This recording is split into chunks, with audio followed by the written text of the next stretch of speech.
Hello friend, स्वागत है आप सभी का अपने यूट्यूब चैनल आद्या स्टडी एकेडमी में। आज की इस वीडियो में हम एमपी फॉरेस्ट गार्ड और जेल प्रहरी 2026 के लिए साइंस के कुछ महत्वपूर्ण प्रश्नों को पढ़ने वाले हैं। साथ ही साथ हम रिवीजन पे भी फोकस कर रहे हैं, क्योंकि एग्जाम का टाइम पास में आ गया है। तो इस टाइम पे प्रश्नों की प्रैक्टिस के साथ साथ आपको रिविजन भी करना बहुत ज़रूरी है। तो यहाँ पे हम प्रश्नों की प्रैक्टिस तो करते हैं, चाहे वो आपका प्रीवियस ईयर क्वेश्चन हो और या आपके मोस्ट एक्सपेक्टेड एमसीक्यू हो। तो हम इन दोनों प्रश्नों की प्रैक्टिस भी करते हैं, साथ ही साथ इंपॉर्टेंट फैक्ट का रिवीजन भी करते हैं। तो ये जो प्रैक्टिस सेट की क्लासेस चल रही हैं, आपके एग्जाम की दृष्टि से बहुत महत्वपूर्ण है। आप जिनको ज़रूर फॉलो करिएगा।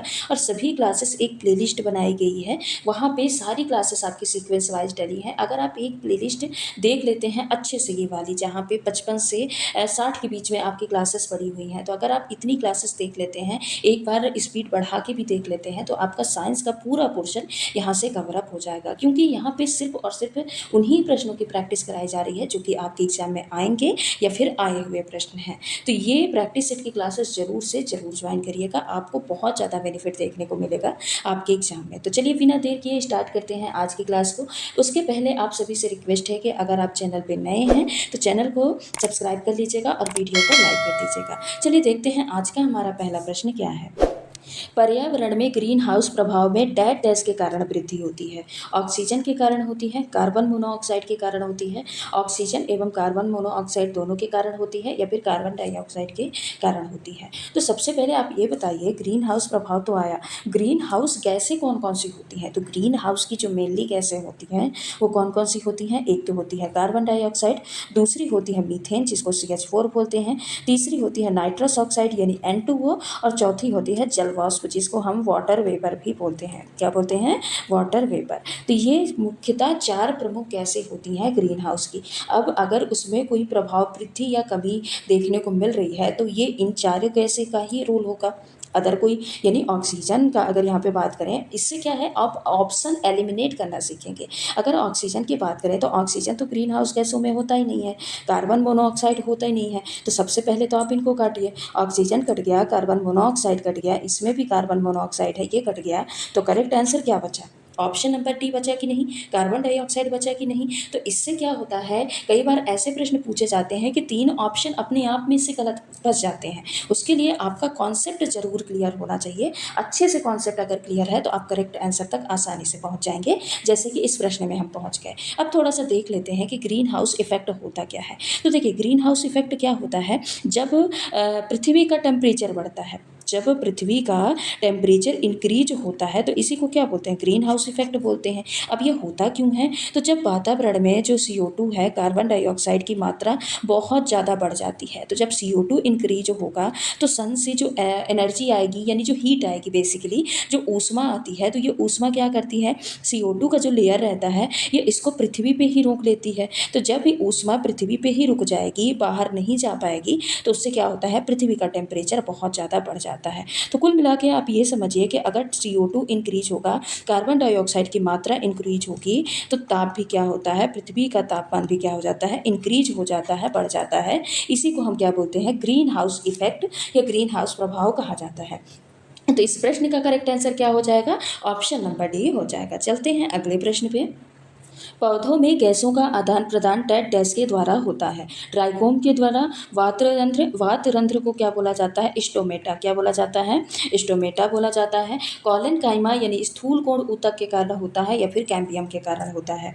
तो इसके आंसर तक पहुंचने से पहले आप हर एक ऑप्शन को पहले बताइए कि हर एक ऑप्शन, ट्राइकोम क्या होता है, स्टोमेटा क्या होता है, कॉलन काइमा क्या होता है, या फिर कैम्बियम क्या होता है। तो देखिए, ट्राइकोम क्या होता है? ट्राइकोम जो पौधों के सतह पे, सरफेस पे छोटे छोटे रोए जैसी संरचना होती है ना, बिल्कुल महीन रोमे जैसी संरचना होती है, उसको क्या बोलते हैं? ट्राइकोम बोलते हैं। तो पौधों के सरफेस पे, यहाँ पे थोड़ा सा लिख देते हैं, सरफेस पे जो बाल जैसी संरचना होती है उसको क्या बोला जाता है? उसको ट्राइकोम बोला जाता है। स्टोमेटा क्या होता है? पत्तियों में, जैसे कोई भी लीव्स है, कोई भी पत्ती है, तो उसमें छोटे छोटे छोटे छोटे जो रंध्र पाए जाते हैं या छेद पाए जाते हैं, होल पाए जाते हैं, तो इस छेद को ही क्या बोलते हैं? स्टोमेटा या वात्र रंध्र कहा जाता है। है। और ये जो स्टोमेटा होते हैं ना, ये जो छोटे छोटे छिद्र होते हैं, ये क्या करते हैं, यही गैसों के आदान प्रदान का काम करते हैं। तो स्टोमेटा का काम क्या है, एक तो गैसों का आदान प्रदान, दूसरा बाष्पोत्सर्जन। जो बाष्पोत्सर्जन की क्रिया होती है ना पौधों में, तो बाष्पोत्सर्जन की क्रिया में कौन हेल्प करता है, तो स्टोमेटा। यानी पौधों में जो पत्तियों में छोटे छोटे रंध्र पाए जाते हैं, इन्हीं से बाष्पोत्सर्जन की क्रिया होती है और गैसों का एक्सचेंज भी होता है। बाकी कॉलेनकाइमा स्थूल कोण ऊतक क्या होता है, तो देखिए ये क्या है, स्थायी ऊतक का प्रकार है। जब हम ऊतक पढ़ रहे थे तो वहाँ पे हमने पढ़ा भी था कि स्थायी ऊतक जो होता है, स्थायी ऊतक में एक जो ऊतक होता है वो कौन सा होता है, कॉलेनकाइमा होता है। और दूसरा कौन सा होता है, एक होता है मृदु ऊतक। मृदु ऊतक को क्या बोला जाता है, पैरेनकाइमा बोला जाता है। क्या बोला जाता है, पैरेनकाइमा बोला जाता है। और एक होता है दृढ़ ऊतक। एक क्या होता है, दृढ़ ऊतक। तो जो दृढ़ ऊतक होता है इसको क्या बोलते हैं, इसको बोलते हैं स्क्लेरेनकाइमा। क्या बोला जाता है, स्क्लेरेनकाइमा। ठीक है, क्या बोला जाता है, स्क्लेरेनकाइमा बोला जाता है। अब देखिए, अब इन तीनों का काम देखिए। जो कॉलेनकाइमा होता है ये होते तीनों स्थायी ऊतक के प्रकार है, लेकिन जो कॉलेनकाइमा होता है, कॉलेनकाइमा क्या करता है, प्लांट को लचीलापन प्रोवाइड करता है। क्या करता है, जो प्लांट फ्लेक्सिबल होते हैं ना, यानी इधर चला मैं उधर चला, जब हवा चलती है तो प्लांट इधर उधर झुकते हैं ना, तो जो लचीलापन होता है, फ्लेक्सिबिलिटी होती है, वो किसके कारण होती है, कॉलेनकाइमा ऊतक के कारण होती है, जिसको स्थूल कोण ऊतक भी कहा जाता है। लेकिन जो पैरेनकाइमा होती है, मृदु ऊतक होती है, ये प्लांट के सॉफ्ट पार्ट में पाई जाती है। अब सॉफ्ट पार्ट कौन कौन से, जैसे कि जड़ है, तना है, यहाँ पे जो सॉफ्ट पार्ट होते हैं, यहाँ पे मृदु ऊतक या पैरेनकाइमा ऊतक पाई जाती है। साथ ही इनमें क्लोरोफिल पिगमेंट भी पाया जाता है। इनके अंदर एक पिगमेंट पाया जाता है जिसको बोलते हैं क्लोरोफिल। अब जहाँ पे क्लोरोफिल पिगमेंट पाया जाएगा वो प्रकाश संश्लेषण करेगा कि नहीं करेगा, तो वो प्रकाश संश्लेषण जरूर करेगा। अब प्रकाश संश्लेषण की क्रिया होगी, मतलब क्या होगा, भोजन का निर्माण होगा। तो जो पैरेनकाइमा होते हैं ये क्या करते हैं, भोजन के निर्माण में सहायता करते हैं। वहीं पे जो दृढ़ ऊतक होते हैं या फिर इसको स्क्लेरेनकाइमा कहा जाता है, तो ये कैसे ऊतक होते हैं, मृद ऊतक होते हैं और ये पौधों को कठोरता प्रोवाइड कराने का काम करते हैं। तो तीन चीज़ें आपको यहाँ से क्लियर हो गई होगी, कॉलेनकाइमा, पैरेनकाइमा और स्क्लेरेनकाइमा। और इनसे प्रश्न बनते भी हैं। कॉलेनकाइमा लचीलापन, मृद ऊतक यानी पैरेनकाइमा सॉफ्ट और सॉफ्ट वाले पार्ट में पाया जाता है प्लांट के, इसमें क्लोरोफिल प्रेजेंट होता है, तो ये प्रकाश संश्लेषण का काम करता है, यानी भोजन बनाने का काम करता है। और एक काम और मृद ऊतक करता है, क्या, ये पौधों को तैरने में मदद करता है। तैरने में कैसे, इसी का एक पार्ट होता है एयरेनकाइमा, जिसको वायु ऊतक बोला जाता है। तो ये क्या करते हैं, पौधों को तैरने में मदद करते हैं। बाकी दृढ़ ऊतक का काम क्या होता है, ये पौधों को कठोरता प्रोवाइड करते हैं। बेसिकली ये कैसे होते हैं, मृद ऊतक होते हैं। तो इस प्रश्न का करेक्ट आंसर तो हो गया ऑप्शन नंबर बी। बाकी हमने ट्राइकोम को भी समझ लिया, कॉलेनकाइमा, पैरेनकाइमा और स्क्लेरेनकाइमा को भी समझ लिया। अब एक पार्ट बचा, कौन सा, कैम्बियम। तो कैम्बियम क्या होता है, आप ये बताइए। जो कैम्बियम होता है, कैम्बियम होता क्या है, तो जब पौधे की मोटाई बढ़ती है ना, पौधों के मोटाई में जो वृद्धि होती है वो किसके कारण होती है, कैम्बियम के कारण होती है। क्योंकि ये क्या करता है, सेकेंडरी ग्रोथ कराने का काम करता है। क्या करता है, सेकेंडरी ग्रोथ। ठीक है, ये सेकेंडरी ग्रोथ में सहायक ऊतक होता है, कौन सा, कैम्बियम। तो यहाँ पे हमारा ट्राइकोम भी क्लियर, वातरंध्र भी क्लियर, कॉलेनकाइमा, पैरेनकाइमा, स्क्लेरेनकाइमा भी क्लियर और कैम्बियम भी क्लियर। यानी एक प्रश्न से लगभग 5 प्रश्न हमारे क्लियर हो गए हैं। बाकी इस प्रश्न का correct answer option number B हो जाएगा। अगला प्रश्न है, निम्नलिखित में से कौन सी जल जनित बीमारी है, यानी कौन सी बीमारी है जो कंटेमिनेटेड वाटर से होती है। इन्फ्लुएंजा, स्मॉल पॉक्स जिसको चेचक बोलते हैं, मलेरिया या फिर कॉलेरा। बताइए कौन सी जल जनित बीमारी है। इस प्रश्न का करेक्ट आंसर क्या होगा, तो सबसे पहले हम इसी में आ जाते हैं, कॉलरा में, जो कि इस प्रश्न का करेक्ट आंसर भी है। जो कॉलरा होता है ना, ये जल जनित बीमारी होती है। लेकिन कॉलरा होते किसके कारण है, मतलब ये बैक्टीरिया के कारण होता है या फिर वायरस के कारण होता है। तो कॉलरा किसके कारण होता है, ये बैक्टीरिया के कारण होने वाला रोग है। किसके कारण होता है, बैक्टीरिया के कारण, यानी ये जीवाणु जनित रोग होता है, जो कि कंटेमिनेटेड वाटर से होता है, यानी जल से होता है, खाद्य पदार्थों से होता है। अगर सुरक्षित खाद्य पदार्थ नहीं है तो उससे भी कॉलरा हो जाता है, और मक्खियों द्वारा सबसे ज़्यादा कॉलरा फैलता है। और इसके बैक्टीरिया का नाम क्या है, तो विब्रियो कॉलेरी। इसके बैक्टीरिया का नाम क्या है, विब्रियो कॉलेरी। ठीक है। बैक्टीरिया का नाम क्या हो जाएगा? विब्रियो कॉलेरी बैक्टीरिया हो जाएगा। बाकी कॉलरा का लक्षण क्या होता है? उल्टी दस्त बहुत ज़्यादा होता है, पेशाब बंद हो जाता है, और जब उल्टी दस्त होगा तो डिहाइड्रेशन हो जाएगा। और डिहाइड्रेशन का लक्षण क्या होता है? बॉडी में ऐंठन होना। बॉडी में ऐंठन होना ये डिहाइड्रेशन का लक्षण है। और ये किस में दिखाई देता है? तो ये कॉलरा में दिखाई देता है। बाकी अदर ऑप्शन पे आते हैं। स्मॉल पॉक्स यानी चेचक। अब ये जो चेचक होता है ये वायरस के कारण होने वाला एक रोग है। किसके कारण होता है? वायरस के कारण होता है। और कौन से वायरस के कारण होता है? तो वेरियोला वायरस के कारण होता है। किसके कारण होता है? वेरियोला वायरस के कारण यह होने वाला एक रोग है। और ये जो रोग है ये वायु द्वारा या रोगी से सीधे संपर्क द्वारा फैलता है, यानी ये एयर के द्वारा भी फैलता है, या फिर जो व्यक्ति रोगी है उसके सीधे कांटेक्ट में आ जाते हैं तो उसके द्वारा भी स्मॉल पॉक्स फैल जाता है। उसके बाद इसमें क्या लक्षण दिखाई देते हैं? तो रोगी को बहुत ज़्यादा बुखार आता है, सिर दर्द आता है, उल्टियाँ भी होती हैं, और कुछ टाइम बाद लगभग 3 से 4 दिन बाद इसमें क्या होते हैं? मुंह पे लाल लाल चकत्ते पड़ने लगते हैं, लाल कलर के चकत्ते पड़ने लगते हैं, जिसको गांव में माता भी बोला जाता है कि माता आ रहे हैं। लेकिन ये माता नहीं, क्या होती हैं? स्मॉल पॉक्स यानी चेचक होती हैं, जो कि 3 से 4 दिन बाद मुंह पे चकत्ते के रूप में इनके लक्षण दिखाई देते हैं। फिर उसके बाद पूरे बॉडी में चकत्ते पड़ जाते हैं लाल कलर के, बाद में ये फफूले बन जाते हैं, और सूखने के बाद ये शरीर पे निशान भी बहुत ज़्यादा छोड़ते हैं। तो जो स्मॉल पॉक्स होता है ना, ये बहुत खतरनाक होता है। शरीर पे काफ़ी ब्लैक ब्लैक से स्पॉट हो जाते हैं, गहरे निशान शरीर पे हो जाते हैं। ठीक है। तो स्मॉल पॉक्स क्या है? वायरस के द्वारा होने वाला रोग है। मलेरिया क्या है? मलेरिया प्रोटोजोआ से होती है। हमने एक वायरस, एक बैक्टीरिया, अब देखते हैं एक प्रोटोजोआ से होने वाला रोग। तो मलेरिया मेनली किसके कारण होती है? प्रोटोजोआ परजीवी के कारण होती है। ठीक है। इसके परजीवी का नाम यानी प्रोटोजोआ का नाम क्या हो जाएगा? प्लाज्मोडियम। क्या हो जाएगा? प्लाज्मोडियम। ये आप ध्यान रखिएगा, इसके परजीवी का नाम क्या होगा? प्लाज्मोडियम परजीवी होगा।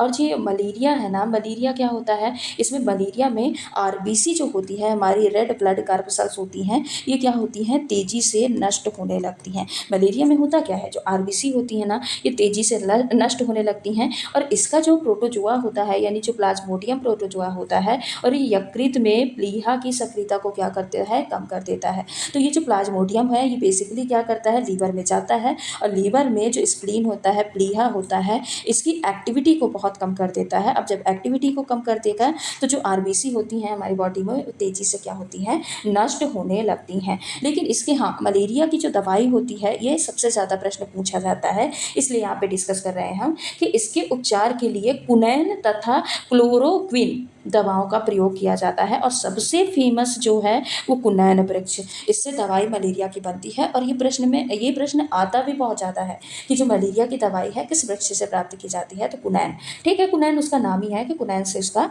जो है मलेरिया की दवाई बनती है। बाकी मलेरिया के लक्षण क्या होते हैं? कि बहुत तेज़ बुखार आती है, अचानक बहुत कपकपी दे के बुखार आती है, बहुत ठंड लगती है बुखार में, जोड़ों में दर्द बहुत ज़्यादा रहता है, पूरे शरीर में ऐंठन रहता है, और खून की कमी क्यों होती है? अभी हमने पढ़ा है कि आरबीसी बहुत तेज़ी से नष्ट होने लगती है, इसीलिए मलेरिया में खून की कमी भी हो जाती है।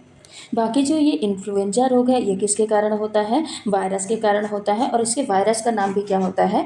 इन्फ्लुएंजा वायरस होता है। ये एक प्रकार की संक्रामक बीमारी होती है। संक्रामक और असंक्रामक क्या होते हैं ये भी हमने पढ़ लिया है। तो संक्रामक बीमारी वो होती है जो एक व्यक्ति से दूसरे व्यक्ति में फैलती हैं। तो इन्फ्लुएंजा क्या है? ये एक प्रकार की संक्रामक बीमारी होती है। और इसको और किस नाम से जानते हैं? तो इसको फ्लू के नाम से भी जाना जाता है। तो इस प्रश्न में क्या क्या था? इस प्रश्न में इन्फ्लुएंजा का नाम था, स्मॉल पॉक्स चेचक का नाम था, मलेरिया का नाम था, और कॉलरा का नाम था। और चारों चीज़ों को हमने यहाँ पे डिटेल में पढ़ भी लिया है। तो इस प्रश्न से जो भी आपके क्वेश्चन रिलेट करके बनेंगे आप उसको ईजिली कर पाएंगे कि नहीं कर पाएंगे? ठीक है, कर पाएंगे ना? तो इस प्रश्न का correct answer option number D हो जाएगा। बाकी हमने पढ़ सभी के बारे में लिया है। चलते हैं अगले प्रश्न पे।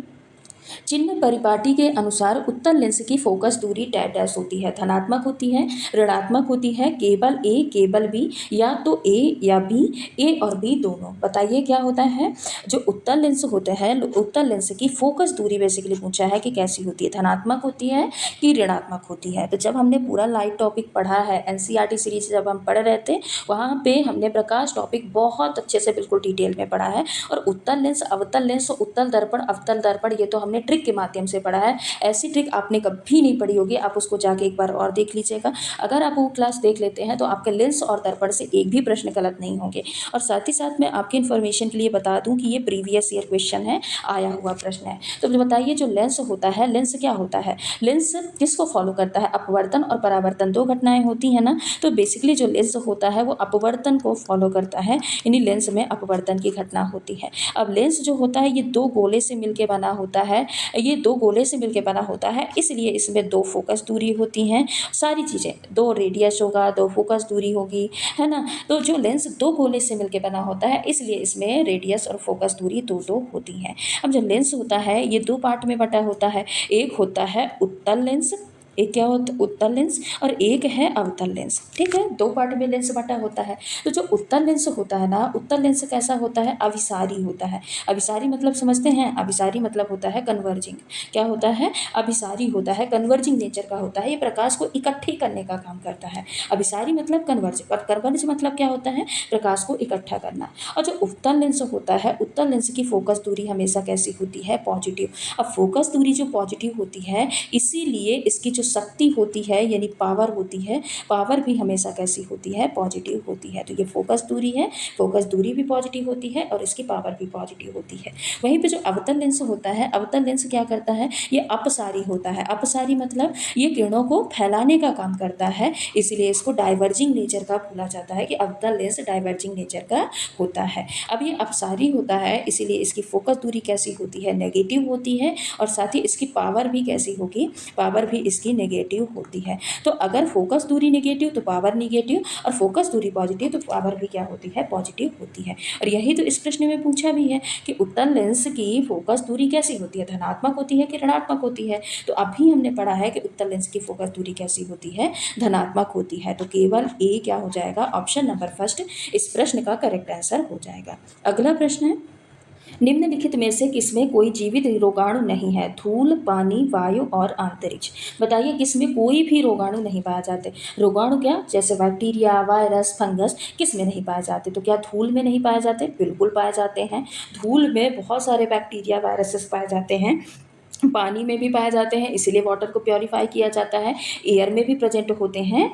लेकिन अंतरिक्ष, अंतरिक्ष क्या है? ये जीवन के लिए यहाँ पे कोई भी अनुकूल परिस्थितियाँ नहीं पाई जाती हैं कि कोई भी जीव या फिर जो इंसान है, पेड़ पौधा, कोई भी जीव जीवित यहाँ पे रह सके। जब यहाँ पे कोई अनुकूल परिस्थितियाँ ही नहीं पाई जाती हैं तो यहाँ पे रोगाणु वगैरह कहाँ से पाए जाएंगे? तो इसीलिए इस प्रश्न का correct answer option number D हो जाएगा। अगला प्रश्न है, जीवों को पोषक तत्वों की आवश्यकता क्यों होती है? भोजन तोड़ने के लिए, रासायनिक यौगिक का उपयोग करें, पुनर्चक्रण के लिए, या आवश्यक कार्य जीवन को पूरा करने के लिए? बताइए जीवों को पोषक तत्वों की आवश्यकता क्यों होती है? हम आप जो पोषक तत्व लेते हैं, कार्बोहाइड्रेट लेते हैं, फैट लेते हैं, प्रोटीन लेते हैं, विटामिन लेते हैं, ये क्यों लेते हैं? तो क्या भोजन को तोड़ने के लिए लेते हैं? नहीं, ये तो क्या है? एक प्रकार की पाचन क्रिया है। ये तो कोई स्टेटमेंट ही नहीं बनता है। क्या हम पुनर्चक्रण के लिए, रिसाइकल के लिए पोषक तत्वों का यूज करते हैं? तो बिल्कुल नहीं। हम अपनी दैनिक जीवन की एक्टिविटी को पूरा करने के लिए बोलते हैं ना, आज नहीं खाना खाया, आज बिल्कुल भी हिम्मत नहीं हो रही कि घर का हम काम कर पाएँ।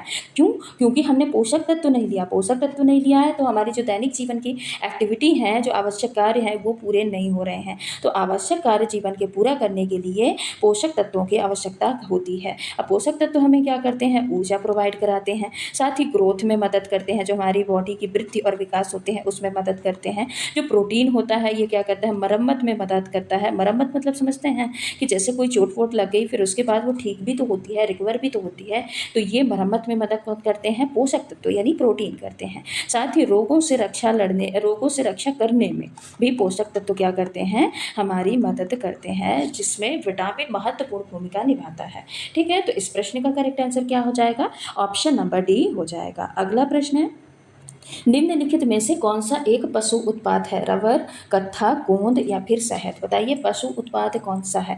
तो जो रबर होता है, रेजिन होते हैं, ये पेड़ के लेटेक्स से प्राप्त किए जाते हैं। किससे प्राप्त किए जाते हैं? लेटेक्स से प्राप्त किए जाते हैं पौधों के।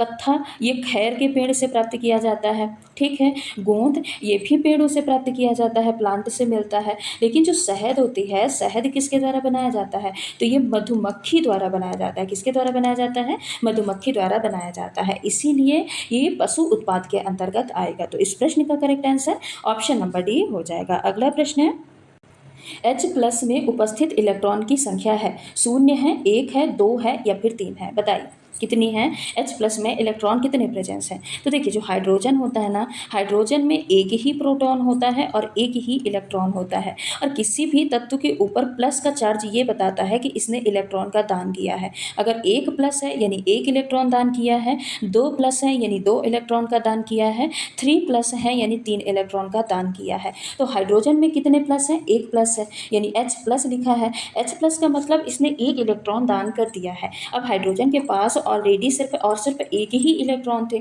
अगर इसने 1 इलेक्ट्रॉन का दान कर दिया है, एकमात्र इलेक्ट्रॉन इसमें था और उसका भी इसने दान कर दिया है, तो इसमें इलेक्ट्रॉन कितने बचेंगे, 0 बचेंगे कि नहीं। और यही तो प्रश्न में पूछा है कि H+ में उपस्थित इलेक्ट्रॉनों की संख्या कितनी है, तो कितनी हो जाएगी, 0 हो जाएगी। तो इस प्रश्न का correct answer option number first हो जाएगा। अगला प्रश्न है, जब बेकिंग सोडा को नींबू के रस में मिलाया जाता है तो बुलबुले बनते हैं और गैस निकलती है, यह किस प्रकार का परिवर्तन है। भौतिक परिवर्तन, रासायनिक परिवर्तन, ताप परिवर्तन या फिर ताप परिवर्तन, बताइए किस प्रकार का परिवर्तन है। तो देखिए बेसिकली जो परिवर्तन होते हैं वो 2 प्रकार के होते हैं, भौतिक परिवर्तन और रासायनिक परिवर्तन। तो भौतिक परिवर्तन क्या होता है और रासायनिक परिवर्तन क्या होता है।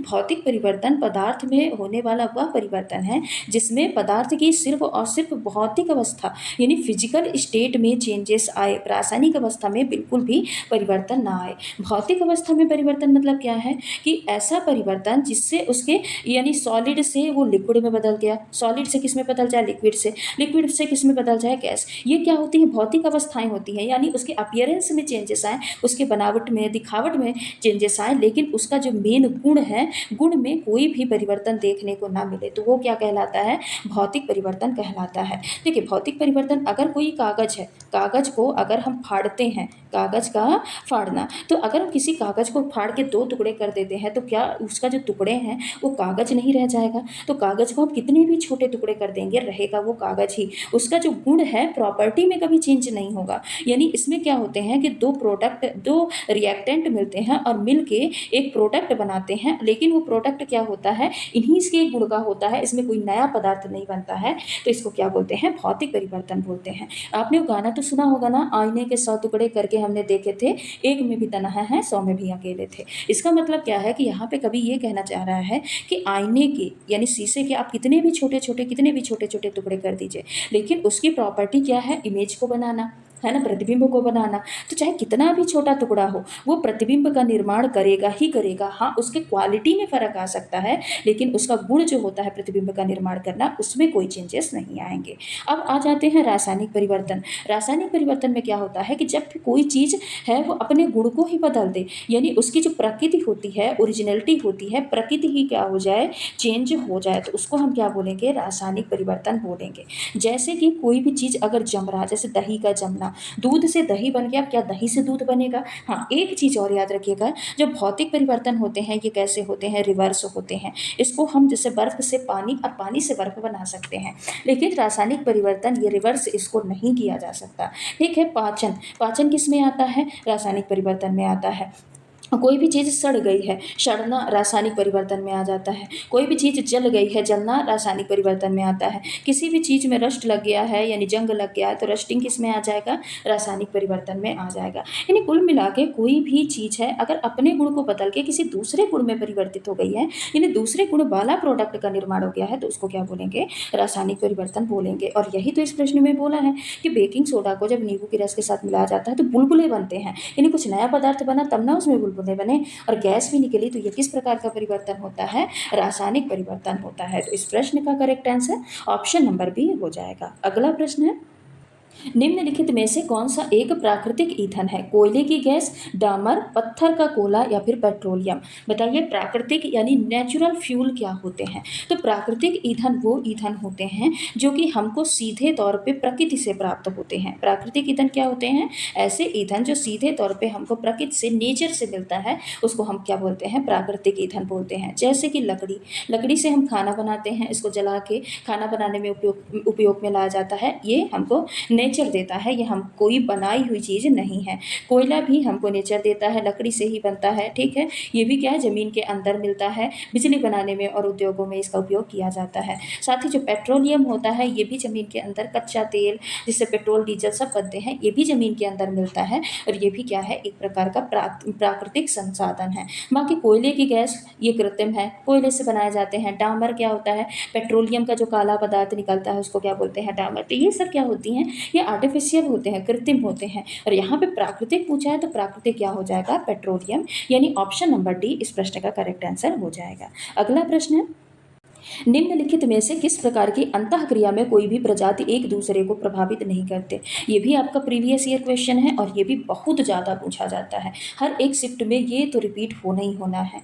तो देखिए, सबसे पहले आप इसके टर्म को समझिए कि सहभोजिता क्या होता है। सहभोजिता वो होता है कि जिसमें एक जीव को लाभ होता है, पॉजिटिव किसको बताएगा, लाभ को बताएगा, और जीरो किसको बताएगा, उदासीनता को, ना लाभ ना हानि, और नेगेटिव किसको बताएगा, हानि को बताएगा। तो सहभोजिता क्या होता है कि जिसमें एक जीव को तो लाभ होता है और दूसरा जो जीव होता है उस पर कोई असर ही नहीं पड़ता, ना उसको लाभ हो रहा ना हानि हो रहा, तो इसको हम क्या बोलेंगे, सहभोजिता बोलेंगे। जैसे कि पेड़ पर ऑर्किड, पेड़ पर ऑर्किड, ये किसका एग्जाम्पल हो जाएगा, ये सहभोजिता का एग्जाम्पल हो जाएगा। उदासीनता क्या होता है, उदासीनता में दोनों जीव पे कोई भी प्रभाव नहीं पड़ता, दोनों एक ही जगह पे रहते हैं लेकिन एक दूसरे को बिल्कुल भी डिस्टर्ब नहीं करते हैं, इसी को क्या बोलते हैं, उदासीनता या न्यूट्रलिज्म इसको बोला जाता है। जैसे हिरण और गिलहरी, हिरण और गिलहरी एक ही जंगल में रह रहे हैं लेकिन क्या एक दूसरे को डिस्टर्ब करेंगे, बिल्कुल नहीं। तो ये क्या होगा, उदासीनता। और यही तो प्रश्न में पूछा है कि किस प्रकार की अंतःक्रिया की कोई भी प्रजाति दूसरे को प्रभावित बिल्कुल भी नहीं करती,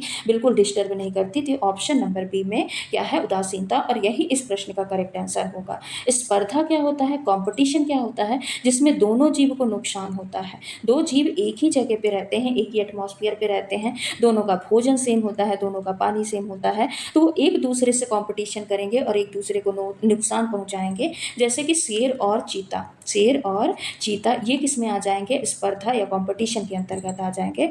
परजीविता क्या होता है, इसमें एक जीव को तो लाभ होता है लेकिन दूसरे को क्या होता है, नुकसान होता है। जैसे कि मच्छर और मनुष्य, मच्छर क्या है, मच्छर खून पीता है मनुष्य का, और मनुष्य क्या है, मनुष्य को उससे हानि होती है, मलेरिया जैसे रोग होते हैं, और मच्छर को क्या होता है, लाभ होता है। तो इसको क्या बोलते हैं, परजीविता बोलते हैं। बाकी इस प्रश्न का correct answer option number B हो जाएगा। अगला प्रश्न है, मेंडलीव अपनी आवर्त सारणी में डैट डैश को सही स्थिति प्रदान नहीं कर सका। ऑक्सीजन, कार्बन, नाइट्रोजन या फिर हाइड्रोजन, किसको सही स्थिति प्रदान नहीं कर सके। तो जो मेंडलीव थे ये एक प्रकार के रशियन वैज्ञानिक थे, यानी रशिया से बिलोंग करते थे, और जो तत्व हैं तत्वों के वर्गीकरण में इनका बहुत ही महत्वपूर्ण योगदान था। मेंडलीव ने जो अपनी आवर्त सारणी बनाई थी, आवर्त सारणी का जो निर्माण किया था, इन्हीं आवर्त सारणी का जनक कहा जाता है, क्योंकि इन्होंने आवर्त सारणी का निर्माण किया था, इसीलिए इनको क्या कहा जाता है, आवर्त सारणी का जनक कहा जाता है। अब मेंडलीव ने हाइड्रोजन से शुरुआत की थी, जब इन्होंने तत्वों को व्यवस्थित करने का काम किया था तो इन्होंने हाइड्रोजन से शुरुआत की थी। और परमाणु को व्यवस्थित कैसे किया था, तत्वों को व्यवस्थित किया कैसे किया था, तो परमाणु द्रव्यमान के आधार पे मेंडलीव ने परमाणु द्रव्यमान के आधार पे तत्वों को व्यवस्थित करने का काम किया था और टेबल में व्यवस्थित भी किया। मेंडलीव ने आवर्त सारणी को वर्ग और पीरियड में बांटा था। इन्होंने जो बांटा था तो उनके आवर्त सारणी में 9 वर्ग थे, कितने वर्ग थे, 9 वर्ग थे, और 7 आवर्त थे, कितने, 7 आवर्त। ये थी पूरी मेंडलीव की आवर्त सारणी। अब यहाँ पे प्रश्न पूछा है कि किसको सही स्थिति नहीं मिली थी, सही पोजीशन नहीं मिला था, तो वो कौन था, हाइड्रोजन बेचारा, इसको बिल्कुल सही पोजीशन मेंडलीव ने अपने आवर्त सारणी में नहीं दिया था। तो इस प्रश्न का correct answer option number D हो जाएगा। अगला प्रश्न है, बिजली के हीटर में कौन सी सामग्री प्रयुक्त होती है, टंगस्टन, नाइक्रोम, पीतल या फिर इस्पात। कौन सी सामग्री बिजली के हीटर में प्रयुक्त होती है। तो बेसिकली ये पूछा है कि जो बिजली का हीटर होता है वो किससे बनाया जाता है, टंगस्टन से, नाइक्रोम से, पीतल से या फिर इस्पात से। तो देखिए, जो टंगस्टन होता है, टंगस्टन ये बल्ब के फिलामेंट में यूज होता है, ठीक है, ये भी ध्यान रखिएगा। इससे भी प्रश्न पूछा जाता है कि बल्ब के फिलामेंट में किसका उपयोग किया जाता है, तो टंगस्टन का उपयोग किया जाता है। पीतल से तो बर्तन वगैरह बनाए जाते हैं, होते हैं ना पीतल के बर्तन। और इस्पात क्या होता है, ये मशीनों वगैरह, लोहा किस में यूज होगा, मशीन वगैरह या कुछ बर्तन वगैरह बनाने में यूज होगा। लेकिन जो नाइक्रोम होता है, नाइक्रोम का उपयोग कहाँ पे किया जाता है, तो बिजली के हीटर बनाने में नाइक्रोम का उपयोग किया जाता है। अब बात ये आई कि आखिर नाइक्रोम का ही उपयोग क्यों किया जाता है, तो सबसे पहले इसका इसका उपयोग इसलिए किया जाता है क्योंकि जो इसका प्रतिरोध होता है ना, प्रतिरोध क्या होता है, बहुत ज़्यादा होता है। यानी ये रुकावट को बहुत ज़्यादा सहन शक्ति रुकावट को झेलने की सहन शक्ति इसमें बहुत ज़्यादा होती है। साथ ही ये जल्दी गर्म होता है। कैसा होता है? जल्दी गर्म होता है। हीटर जल्दी गर्म होगा तो अच्छा रहेगा। और ये क्या करता है, उच्च ताप पे भी नहीं पिघलता। बहुत ज़्यादा टेम्परेचर होने पर भी ये क्या होता है, पिघलता नहीं है। तो यही कारण है, पिघलता नहीं है। यही कारण है कि इसका उपयोग बिजली के हीटर में किया जाता है। तो इस प्रश्न का correct answer option number B हो जाएगा। अगला प्रश्न है, परम शून्य ताप वह स्थित है जिस पर क्या होता है, गैस के आणविक गति घटने लगती है, जल जमने लगता है, सभी गैसें तरल हो जाती हैं, सभी गैसें ठोस में परिवर्तित हो जाती हैं। तो देखिए, परम शून्य तापमान की वैल्यू कितनी होती है, सबसे पहले आप ये बताइए। जो परम शून्य ताप होता है ये कितने टेम्परेचर को बोला जाता है, तो -273.15 डिग्री सेल्सियस या फिर 0 केल्विन, इसको क्या बोला जाता है, परम शून्य तापमान बोला जाता है। तो सभी जो गैसें हैं, मान लीजिए लिक्विड ठोस में जब बदलेगा तो किस में बदल जाएगा, 0 डिग्री सेल्सियस में ही बदल जाएगा। पानी जब बर्फ में बनता है तो 0 डिग्री सेल्सियस में ही बन जाता है कि नहीं बन जाता। और क्या 0 डिग्री सेल्सियस परम शून्य ताप होता है। जल के जमने, ये भी मैं परम शून्य तापमान को नहीं बताता है। सभी गैसें तरल में ही हो जाती हैं, यानी गैसें जो होती हैं वो लिक्विड में बदल जाती हैं। ये परम शून्य तापमान पे अणुओं की गति ही रुक जाती है, तो गैसें लिक्विड में कैसे बदलेगी, गैस के तो अणुओं की गति ही रुक जाती है। तो परम शून्य तापमान बेसिकली वो टेम्परेचर होता है जहाँ पे जो आणविक गति है, यानी जो अणु है उनकी जो गति है वो बिल्कुल स्टॉप हो जाती है, जीरो हो जाती है, रुक जाती है, या ना के बराबर गति होती है। तो इसको क्या बोलते हैं, परम शून्य तापमान। यानी कुल मिला के जो भी चीज़ जहाँ पे है वहीं पे रहेगी, टस से मस होने की हिम्मत नहीं होती है। तो इस प्रश्न का correct answer option number first हो जाएगा। अगला प्रश्न है, भारत में 1952 से 2010 तक खाद्यान्न उत्पादन में 4 गुना वृद्धि हुई, जिसमें कृषि योग्य भूमि में केवल लगभग कितना डैश की वृद्धि हुई है, 75% की, 45% की, 35% की या फिर 25% की। बताइए कितने परसेंट की वृद्धि हुई है। तो यहाँ पे correct answer option number D होगा कि भारत में 1952 से 2010 तक खाद्यान्न उत्पादन में 4 गुना तो वृद्धि हुई है, जिसमें कृषि योग्य जो भूमि है उस क्षेत्र में लगभग कितनी, सिर्फ और सिर्फ 25% की वृद्धि हुई है। तो इस प्रश्न का correct answer option number D होगा। तो ये रहे आज के कुछ हमारे महत्वपूर्ण प्रश्न। बहुत सारा फैक्ट भी हमने रिवाइज किया है, बहुत सारे कॉन्सेप्ट भी हमने क्लियर किए हैं और साथ ही साथ प्रश्नों की ही प्रैक्टिस की है। यानी एक लगभग 30 से 35 मिनट की क्लास में हमने 30 से 40 क्वेश्चन की प्रैक्टिस की है। आप क्वेश्चन की संख्या पे मत जाइएगा, हमने एक्स्ट्रा कितना पढ़ा है उनसे भी प्रश्न पूछे जाते हैं। सिर्फ प्रश्न पढ़ना और उसके आंसर तक पहुँच जाना ये बड़ी बात नहीं है, उसके आसपास से और कौन से प्रश्न बन सकते हैं इसको समझना बड़ी बात है। तो हमने यहाँ पे वही किया है, कॉन्सेप्ट पढ़ा है, रिवीजन किया है, जो कि आपके एग्जाम में महत्वपूर्ण है और ये आपको सिलेक्शन भी दिलाएगा, फायदा भी दिलाएगा। ठीक है, तो आज की क्लास को यहीं पे समाप्त करते हैं। मिलते हैं अगले वीडियो में कुछ और महत्वपूर्ण प्रश्नों के साथ। तब तक के लिए अगर आप चैनल पे नए हैं तो चैनल को सब्सक्राइब जरूर कर दीजिएगा, वीडियो को लाइक कर दीजिएगा और साथ ही साथ बेल आइकन को भी हिट कर दीजिएगा, ताकि कोई भी क्लासेस अपलोड की जाए तो उसका नोटिफिकेशन आप तक सबसे पहले पहुँच पाए। धन्यवाद।